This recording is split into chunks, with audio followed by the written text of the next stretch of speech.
I'm going to share an insight into how working with NSF can give your business a jump start and improve GMP compliance within weeks, if not days.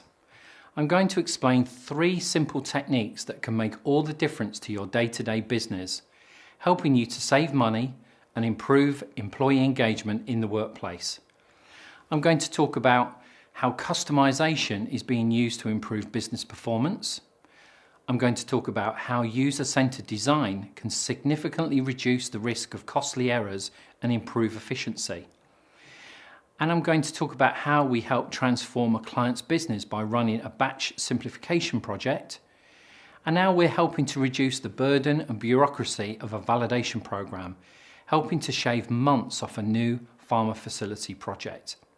So how do we do this?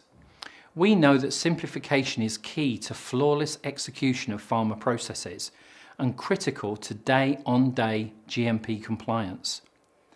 Simplification and good old-fashioned planning and organisation will always win the day.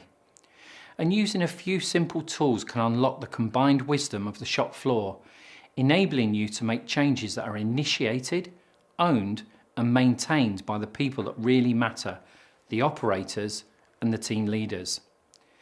So there's nothing worse than being asked to wear a badly tailored suit or a pair of safety shoes that just don't fit. For me, there's no such thing as one size fits all, and we all rightly demand customised solutions to our wants and needs. We understand that at NSF. Utilising renowned pharma expertise and an agile, responsive business process, we can help you to work out exactly what you really need and then work with you to deliver it and embed it into your business. But to customise a solution and avoid getting something you didn't want that then has to be modified time and again, a key step is engaging the hearts and minds of your team members. But how can this be done? Research undertaken by Gallup across thousands of different companies showed that the best performing organisations put employee engagement high on their priority list. And I'm going to talk about 3 key ways of improving employee engagement: user-centered design, batch record simplification, and a risk-based approach to a qualification and validation program. So, helping your staff feel an ownership and a responsibility for their workplace, giving them the freedom to maintain their own tools and equipment, helping them measure their own individual and team performance, and most importantly, helping them to eliminate errors and waste is crucial to a happy and productive workforce. Put bluntly, disengaged staff cost money and they cause GMP non-conformances. So one way of promoting engagement is to allow staff to configure their own workplace, setting it up for flawless execution of processes, in-process checks and tests. A simple method to use is called 5S. Sort, set in order, shine, standardise and sustain. I used exactly this technique when we ripped out and rebuilt our kitchen. But let me give you another example of 5S in action. So look at my fly fishing waistcoat as an example of 5S. All the tools are to hand. Everything is in its place and visible. I don't need a rucksack and there's nothing left at home. I'm always ready for when the really big one bites. And when that fish of a lifetime comes along, there's no panic, no room for error. I'm ready for any eventuality. And isn't that how you want to be in your business during routine production and during a crisis or unforeseen event? So here are 2 examples of user-centered design in action.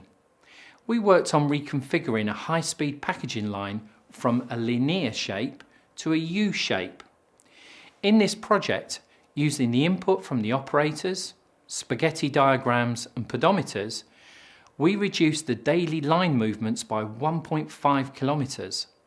We reduced lifts and stretches by 20%. We reduced operator fatigue, and as a consequence, we reduced operator mistakes and missing entries on batch records.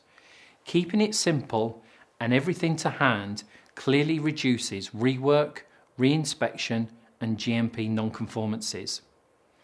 Our second example of user-centered design drove a 30% reduction in the number of pages in a batch records set.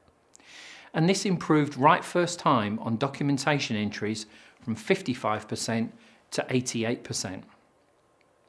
This was achieved using process flow charts, FMEA and FMEA charts, so that we could determine what was critical and what was not, what had to be color-coded because it's critical, and what could be eliminated.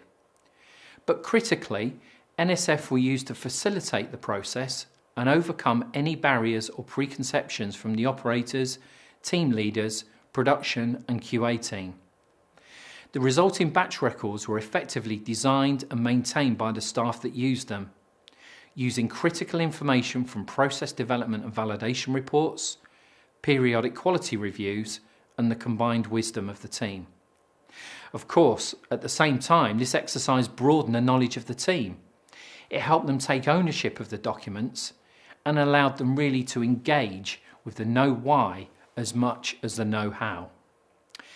Finally, a recent project for us involved using a risk-based approach when designing validation master plans, protocols and reports for a new facility build in the UK. By using a range of FMEA techniques, ICH-Q9 quality risk management and recent CGMP guidelines on qualification and validation, we were able to help a firm streamline its qualification and validation program so that it focuses on just two things. These are the assurance of product quality, patient safety, or items that have a direct impact on GMP compliance, or things that promote high business performance, reliability and efficiency. Everything else, all other checks, were either eliminated or managed under a separate commissioning process. This led to a 3-month reduction in lead time from delivery to operation, allowing those new assets to return revenue far more quickly than originally expected. What's more is that it also reduced the burden of the overall program. It aided navigation of the documents, and it improved presentation and inquiry during investigations and GMP inspections. But a key spin-off from this project was that these documents now worked for the team. They saw the value of them, and they appreciated the reduction in bureaucracy and paperwork. So these 3 examples showed you how simplification techniques will elevate what is critical and eliminate what is irrelevant. And isn't that what ICH-Q9 and risk management is all about? So don't forget, if you want to discuss your concerns with me, I'm always available for a call. We can help coach your team via our internationally recognised residential courses or via internal courses customised to your particular dosage form or technology. Please look out for our free webinars on the NSF YouTube channel, where we explain in a bit more detail our approach to human error reduction, managing waste through COPQ programs, risk-based decision making and other business improvement projects. We've now got hundreds of subscribers and hits on this channel, so don't be left behind, keep in touch and best wishes for the future.